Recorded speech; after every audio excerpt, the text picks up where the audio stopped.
ម្មជាតិអស្រងពណ៌ខៀវខ្ចី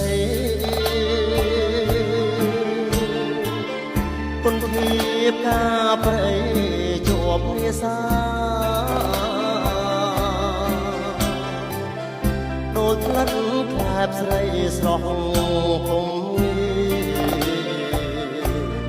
ក្លិនអើយមេត្តាកុំភ្លេចបង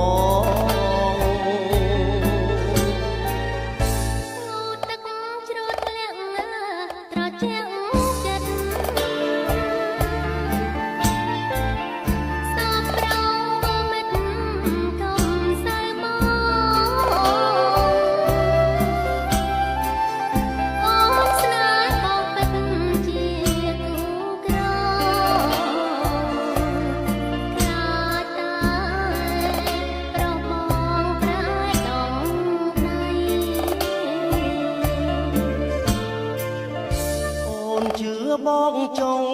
ណាប្រឡែ